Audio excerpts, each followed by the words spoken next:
Hai semua, selamat datang di channel Baca Saham. Pada video ini, kita akan membahas satu topik dengan judul punya 100.000 lembar saham TLKM di harga 4.000. Masih tetap profit, tapi seperti biasa semua pembahasan ini bukan rekomendasi dan hanya informasi. Ingat, kerugian kamu tanggung sendiri ya. Nah, kamu tentu tahu bahwa harga saham TLKM mengalami penurunan yang bisa dikatakan cukup signifikan. Dari yang awalnya sempat di angka di atas 4.000-an, tapi kini hanya di angka 2.680 saat video ini dibuat. Selama 1 tahun terakhir, harganya sudah turun 14,10%. Jika kita asumsikan memiliki 100.000 lembar saham yang dibeli di harga Rp4.000, berarti modal kita adalah 400 juta. Dan kini misalkan harganya di angka 2.600. Artinya modal kita yang 400 juta tersisa di angka 260 juta. Dengan kata lain, terjadi penurunan sekitar 140 juta atau 35%. Pertanyaannya, dengan kondisi seperti ini, bagaimana portofolio kita? Apakah memang sedang floating loss 35%? Ataukah ada beberapa hal yang bisa kita lakukan? Saya tertarik menampilkan historical payment year untuk dividen TLKM tahun 2015 hingga tahun 2024. Tapi sebagai informasi, mohon cek lagi datanya karena bisa saja ada salah input atau hitung. Sebagai informasi, saham TLKM pernah melakukan stock split pada tahun 2004 dan 2013, setidaknya berdasarkan data di aplikasi Stockbit. Dan bisa kamu lihat di sini, artinya untuk data dividen per share tahun 2015 hingga tahun 2024, kita tidak perlu lakukan sesuaikan lagi dengan stock splitnya. Karena stock split terakhir dilakukan di tahun 2013. Tapi kembali lagi, ini merupakan data di aplikasi. Silahkan kamu lihat lagi di sumber resminya untuk memvalidasi angka tersebut. Dari data ini kamu bisa lihat, sejak tahun 2015 hingga tahun 2024, total dividen yang sudah dibagikan oleh TLKM mungkin sekitar angkanya 1.470. Artinya jika kita membeli di harga Rp4.000, kita balik modal 37% dalam tahun 2015 hingga tahun 2024. Dengan asumsi kita masih punya sahamnya dan masih di hold hingga video ini dibuat. Itu artinya apa? Jika kita melihat floating loss 35% dibandingkan dengan balik modal yang sudah kita terima dari dividen selama beberapa tahun ini, jumlah persentase balik modalnya di angka 37% lebih tinggi dari floating loss 35%. Dengan kata lain, masih ada selisih sekitar 1-2% dari data ini. Itu artinya kamu membeli sahamnya di harga Rp4.000 di tahun 2015 katakanlah sebelum pembagian dividennya dan kamu masih hold hingga saat ini, memang secara portofolio kamu minus 35%, setidaknya jika harganya turun ke angka 2.600. Tapi di sisi yang lain, kamu juga memiliki pengembalian dana dari balik modal dividen sekitar 37%. Ini kita belum memperhitungkan dengan sistem dividen reinvesting. Tentunya hasil perhitungannya akan berbeda jika kita melakukan DRIP.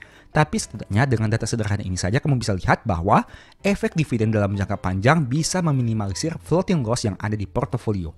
Mungkin ada yang akan mengatakan seperti ini, apa gunanya kita menerima dividen 37%, tapi jika kita masih floating loss 35%. Dengan kata lain, kinerja portofolio dari tahun 2015 hingga ke tahun 2024 atau 2025 sebenarnya hanya naik sekitar 1-2% dong.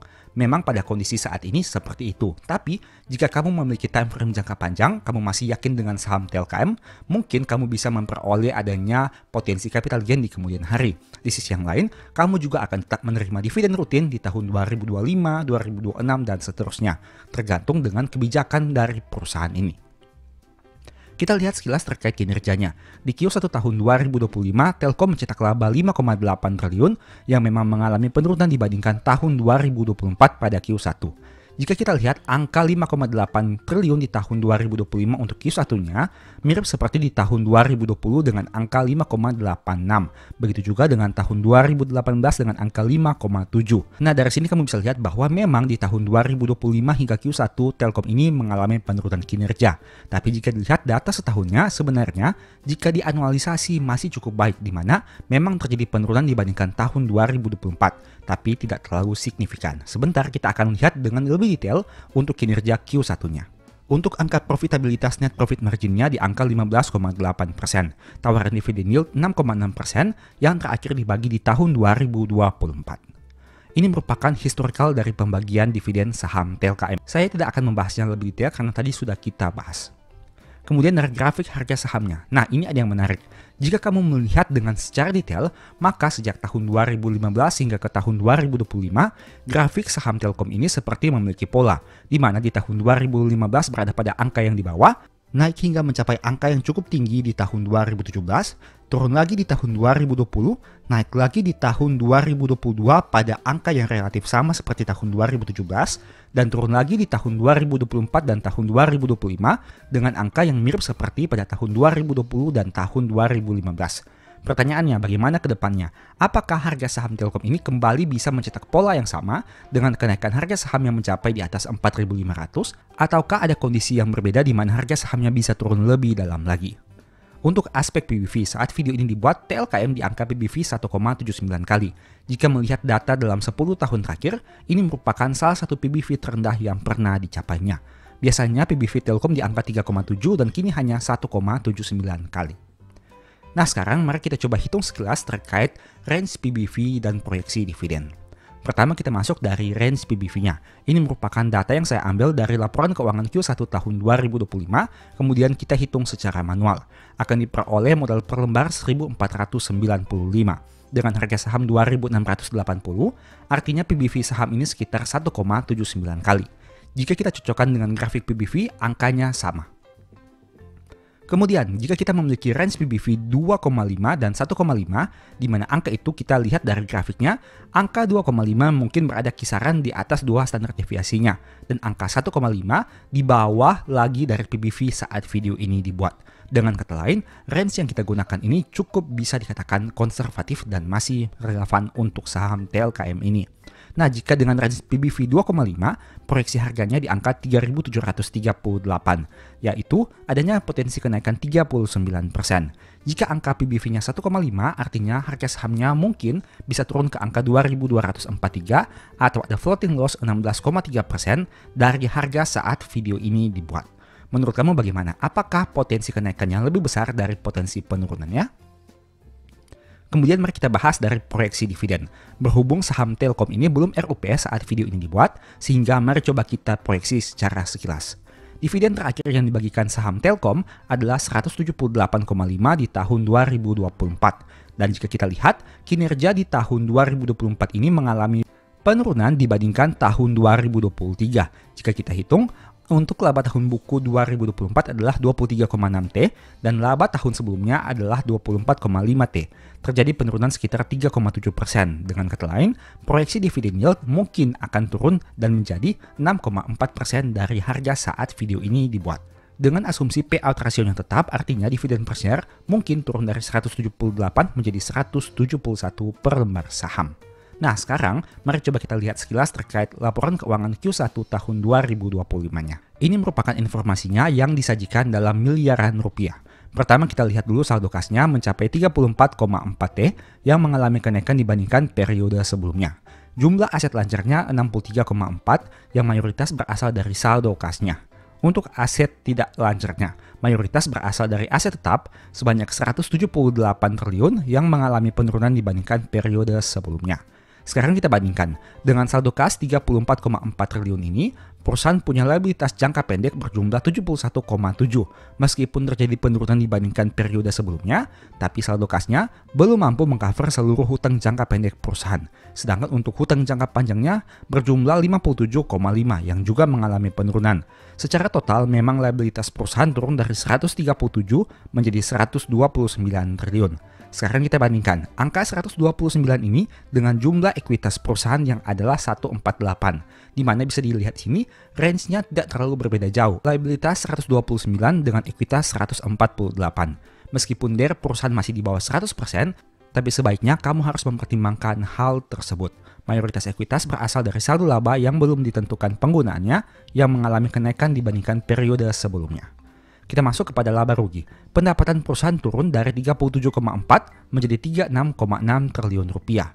Nah, kamu bisa lihat di sini untuk rincian biaya dan bebannya. Ada beban operasi pemeliharaan dan jasa telekomunikasi sebanyak 9,6 triliun, beban penyusutan sebanyak 8 triliun, dan lain sebagainya. Nah, pada intinya laba usaha masih turun dari 11 triliun menjadi 10,4 triliun rupiah. Kesimpulannya apa? Laba yang dapat didistribusikan mengalami penurunan dari 6,05 triliun menjadi 5,8 triliun. Seperti yang tadi sudah kita bahas, di mana memang laba TLKM ini mengalami penurunan. Tapi jika kita lihat dibandingkan tahun 2024, sebenarnya penurunannya masih cukup realistis. Memang angka penurunan ini merupakan suatu sentimen negatif, tapi setidaknya tidak buruk-buruk amat. Menurut kamu bagaimana? Apakah TLKM ini masih layak untuk di-hold dalam jangka panjang dengan mempertimbangkan berbagai aspek yang tadi kita bahas? Valuasi PBV-nya berada pada angka yang terendah dalam 10 tahun terakhir. Harga sahamnya memiliki pola dalam 10 tahun, labanya memang mengalami penurunan, dividennya rutin setiap tahun dengan angka yang relatif fluktuatif jika dibandingkan dengan saham big caps lainnya. Bagaimana menurut kamu? Apakah saham Telkom ini masih menarik? Silahkan pertimbangkan dari dua sisi. Yang pertama profit, yang kedua potensi resiko. Semoga video ini bisa memberikan manfaat kepada kamu. Dan sebagai informasi, saya sebelumnya sudah sempat buat satu video yang juga mungkin bisa berguna. Nonton hingga selesai agar memperoleh pemahaman yang utuh. Nah, pada video kali ini, saya tertarik membahas satu topik. Apakah mungkin untuk hold suatu saham selamanya atau setidaknya dalam jangka waktu yang sangat panjang? Nah, saya akan membahasnya dari dua sudut pandang. Sudut pandang pertama bagi mereka yang pro dan sudut pandang kedua bagi mereka yang kontra. Mari kita lihat dari dua analisa yang berbeda agar supaya kamu memperoleh pemahaman yang lebih luas. Kita bahas dulu untuk poin-poin bagi mereka yang pro untuk statement tersebut, di mana bisa hold saham selamanya atau setidaknya dalam jangka panjang. Poin pertamanya, jika labanya terus bertumbuh, harga saham akan mengikuti. Bagi orang-orang fundamentalis yang percaya bahwa ada hubungan antara harga dan fundamental perusahaan, berharap apabila perusahaan ini mampu menumbuhkan labanya dalam jangka panjang, labanya bisa terus tumbuh, harga saham juga bisa terus naik. Memang jika kamu memperhatikan banyak saham yang ada di Bursa Efek Indonesia, coba kamu lakukan analisa sederhana. Apakah ada saham yang labanya konsisten tumbuh setiap tahun, tapi harga sahamnya malah konsisten menurun? Jika ada, kamu bisa tulis di kolom komentar agar supaya kita bisa berdiskusi. Kita belum membahas dari sisi valuasi, dari sisi prospek dan lain sebagainya. Kita hanya fokus kepada laba yang terus tumbuh, tapi harga saham yang terus turun. Silahkan jika kamu temukan nama sahamnya, kamu bisa tulis di kolom komentar. Karena bagi seorang fundamentalis, mereka percaya bahwa ada hubungan kuat antara laba dan harga saham. Jika perusahaan ini semakin lama semakin besar, labanya terus tumbuh dari tahun ke tahun, biasanya harga sahamnya juga akan mengikuti. Begitu juga sebaliknya, jika labanya ternyata turun, biasanya harga sahamnya juga akan turun. Memang dalam jangka pendek tidak bisa dipungkiri, ada beberapa saham dan bahkan bisa dikatakan cukup banyak labanya tumbuh tapi harga sahamnya malah turun. Tapi yang kita fokuskan ini adalah jika kita melihat dari sisi jangka panjangnya. Silahkan kamu lihat saham mana yang labanya terus tumbuh dan harga sahamnya malah mengalami penurunan. Nah, untuk statement kedua bagi yang pro. Kan belinya di valuasi yang wajar, misalnya 1 kali, dan bukan di harga mahal. Nah, jika tadi kita berbicara tentang laba, poin kedua kita berbicara tentang valuasi. Bagi mereka yang pro untuk hold saham selamanya, jika mereka membeli di valuasi yang wajar, misalnya 1 kali PBV, dan bukan di valuasi yang mahal, misalnya 5 kali PBV, mereka cukup percaya bahwa harga sahamnya pada saatnya nanti akan terus mengalami kenaikan, dengan catatan perusahaannya masih terus bagus. Poin ketiga. Meski harganya turun, kan tetap dapat dividen setiap tahun, dan nominalnya bisa saja tambah besar. Ini merupakan poin ketiga dari concern untuk mereka yang fokus kepada jangka panjang dan hold saham dalam durasi waktu yang cukup panjang. Mereka percaya bahwa meskipun harga mengalami penurunan, mereka tetap mendapat pengembalian dana dalam bentuk dividen. Memang untuk setiap tahunnya jumlah dividennya ini beraneka ragam, kadang besar, kadang kecil, kadang juga biasa saja. Tapi yang pasti, meskipun harga sahamnya mengalami penurunan, mereka tetap memiliki cash flow setiap tahun dalam bentuk dividen.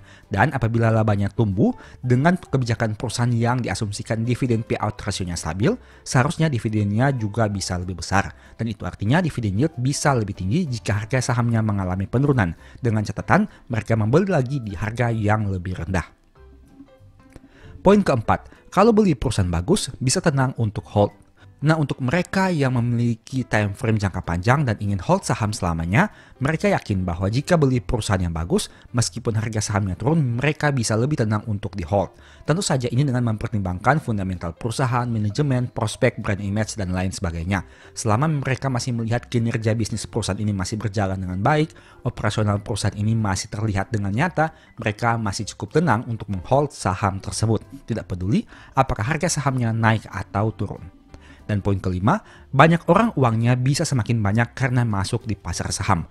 Ini merupakan tujuan dan motivasi kebanyakan orang masuk ke pasar saham tentunya untuk meningkatkan kekayaan. Dalam hal ini portofolionya naik, uangnya juga naik secara total. Dan ini merupakan beberapa aspek bagi mereka yang ingin hold saham selamanya. Ada 5 poin setidaknya yang kita bahas pada video kali ini. Nah, sekarang kita lihat dari sudut pandang yang sebaliknya, yaitu bagi mereka yang kontra dengan statement ini.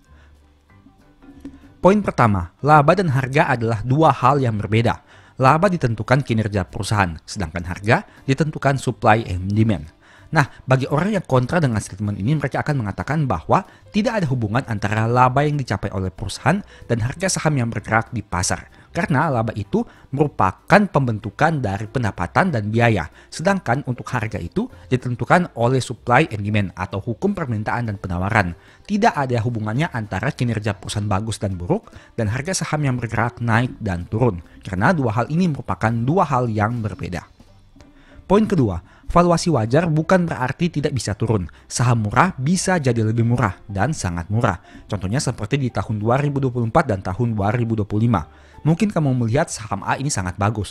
Perusahaannya bagus, fundamentalnya baik, rutin bagi dividen dan labanya besar. Saat harga sahamnya turun katakanlah 10%, mereka mengatakan bahwa ini merupakan valuasi yang wajar.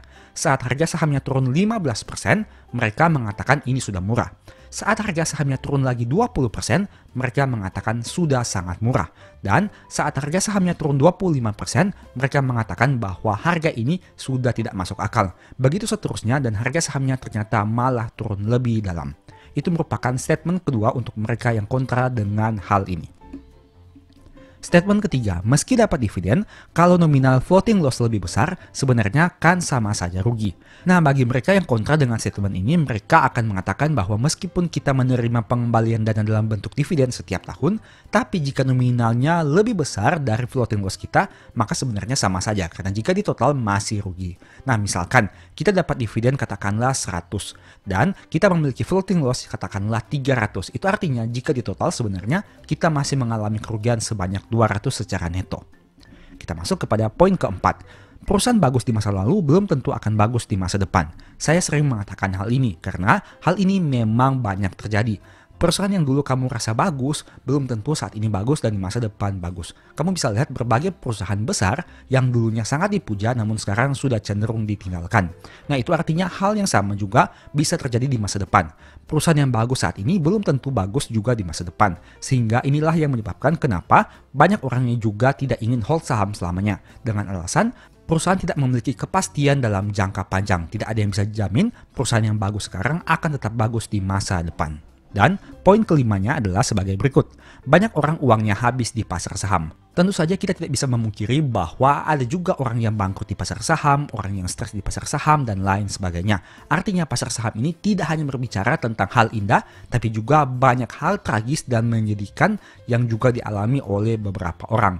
Nah, ini merupakan perbandingan antara mereka yang pro dan mereka yang kontra dengan statement apakah saham bisa di hold selamanya atau tidak. Dua kategori ini sebenarnya merupakan hal yang bertolak belakang. Contohnya, seperti poin pertama pada mereka yang pro, jika labanya terus tumbuh, harga sahamnya akan mengikuti. Mereka percaya harga saham akan naik. Tapi bagi mereka yang kontra, mereka tidak percaya bahwa ada hubungan yang kuat antara laba dan harga saham. Keduanya merupakan hal yang berbeda.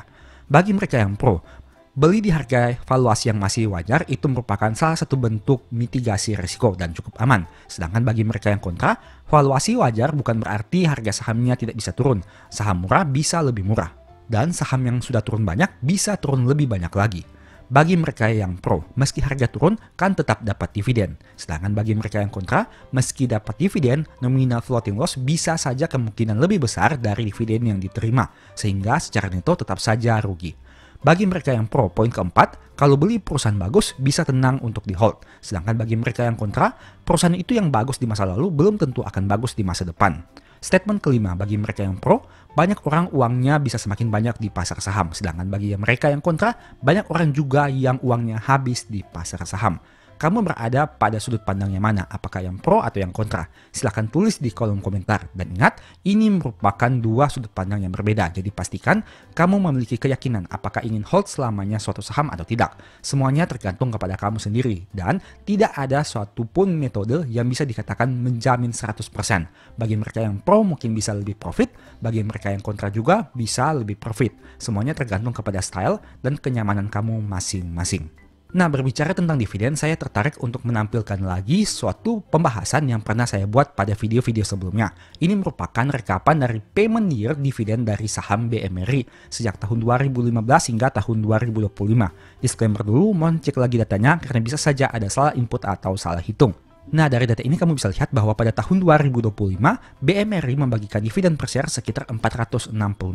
Dan jika kita menghitung data dari payment year tahun 2015 hingga tahun 2025, dan kita asumsikan harga belinya adalah Rp4.000, maka ada potensi balik modal sekitar 50,6% dalam beberapa tahun ini. Dan jika kita misalkan dividennya tetap selama 10 tahun, artinya tetap 466 per lembar saham, tidak naik dan tidak turun.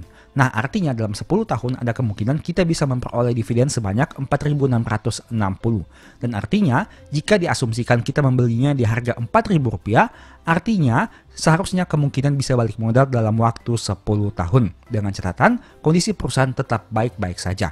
Ini merupakan salah satu sudut pandang bagi mereka yang ingin hold saham dalam jangka panjang, khususnya bagi mereka yang mengincar dari sisi dividen. Mereka percaya bahwa dalam jangka panjang ada potensi balik modal hanya dari dividen saja. Artinya tanpa mempedulikan harga saham naik atau turun, mereka tetap saja bisa balik modal dalam bentuk dividen. Tidak hanya balik modal, dan mereka juga tentu berharap bisa mendapatkan uang gratis apabila modalnya sudah kembali semua dalam bentuk dividen. Memang setiap orang punya strateginya masing-masing, tapi bagi mereka yang menganut sistem dividen ini, mereka cukup yakin bahwa dividen itu merupakan cash flow rutin yang diterima setiap tahunnya. Dan jika perusahaan ini kinerjanya terus meningkat, maka ada potensi dividennya juga bisa semakin besar dari tahun ke tahun. Sehingga ada potensi mereka bisa balik modal dari dividen dan uang atau dana yang berada di portofolio mereka dalam bentuk saham yang bergerak naik dan turun itu hanya merupakan uang gratis yang sudah mereka terima dari pasar modal. Artinya mereka tidak peduli mau naik atau mau turun karena mereka sudah balik modal dalam bentuk dividen. Tentu saja tidak setiap saham bisa diterapkan metode seperti ini. Kamu harus memilih saham-saham unggulan yang kamu yakin masih bisa prospek dalam jangka panjang. Dan ingat, saham yang saya sebutkan ini bukan rekomendasi dan hanya sebagai contoh studi saja. Ingat, untung rugi kamu yang tanggung sendiri. Demikianlah pembahasan singkat pada video ini. Selalu ingat bahwa semua saham yang disebutkan bukan rekomendasi dan hanya bersifat edukasi serta informasi. Mohon juga agar dapat mengecek kembali data yang ditampilkan karena bisa saja terjadi kesalahan pengetikan atau pengambilan data. Di video berikutnya ingin dibahas materi apa lagi? Tulis di kolom komentar ya. Sebagai informasi, berikut ini beberapa list ebook baca saham. Pertama, psikologi saham. Kedua, stock for living. Ketiga, strategi nabung saham. Keempat, the stock market. Dan yang kelima, cara cepat analisa laporan keuangan. Apabila tertarik, chat saja pada nomor WA yang ada. Sekian video ini, semoga bermanfaat. Thank you.